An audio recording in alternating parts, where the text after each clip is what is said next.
करता हूँ हज़रत मुफ्ती रेहान साहब कि वह अपनी कीमती नसीहतों से हमें नवाजें।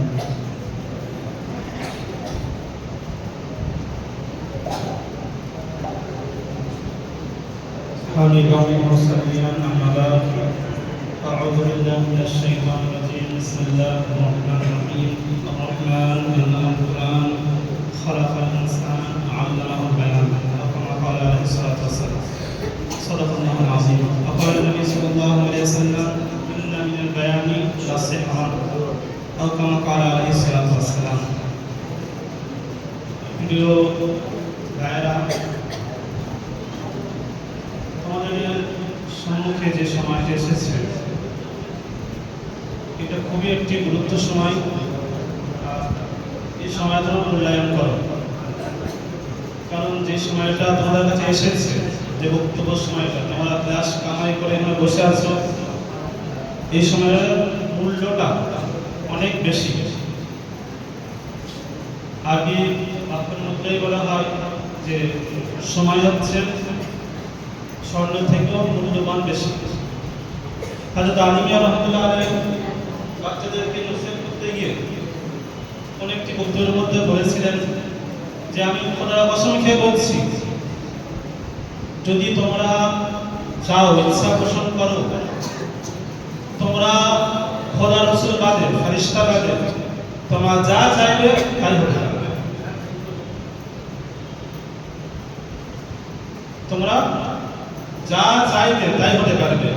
আর হিরে জীবনে মাত্র একবারই গঠন হয়, তার বারবার নয়, ঠিক আছে? তো সেই জন্য তোমার হচ্ছে হীরের থেকে বেশি মূল্যবান। নিজেদের মূল্যায়ন করো, কারণ তোমার বক্তব্যের মধ্যে এমন কিছু থাকবে, তুমি এই অংশটা নাও, তুমি ইংলিশে বক্তব্য করো, আরবিতে করো, বাংলাতে করো, উর্দুতে অংশ নাও। আমাদের বাচ্চাদের মধ্যে একটা জিনিস আছে, তারা ভেবে নিয়েছে আমার দ্বারা এটা হবে না, আমি এটা পারবো না। এই হবে না, পারবো না কোনো ডিকশনারি নেই, কোনো অভিধানে নেই, কোনো কামুসে নেই। আল্লাহ তাআলা তো তোমাদের সকলকে এক একটা হিরে করে পাঠিয়েছে, একটা নক্ষত্র করে পাঠিয়েছে। তো সেই জন্য নিজেদের মূল্যায়ন করা শেখো। তোমরা পারবে ইনশাআল্লাহ, চেষ্টাটা করো।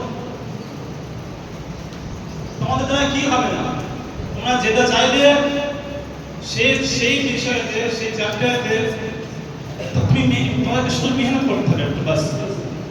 তারপর আল্লাহ তোমাদেরকে দেবে, এত নিয়ামত দেবে কল্পনা করা যাবে না। আজকের এই ওভার বাংলাদেশেতে বাচ্চারা এত সুন্দর কোরআন শরীফ পড়ে, পুরো ওয়ার্ল্ডে তারা পাস হচ্ছে।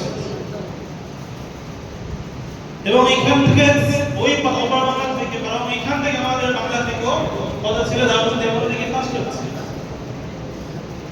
তো তোমরা যদি মনে করো ইনশাআল্লাহ যে তোমরা উর্দুতে বক্তব্য করতে পারবে, তোমাদের সেই ধারণাটা, ইচ্ছা আমাদের সম্ভব, পারবে ইনশাআল্লাহ। তোমার মনে যে ভয়টা আছে, সেই ভয়টা বার করো, ভয়টা বার করে দিয়ে এগিয়ে এসো, অংশ নাও।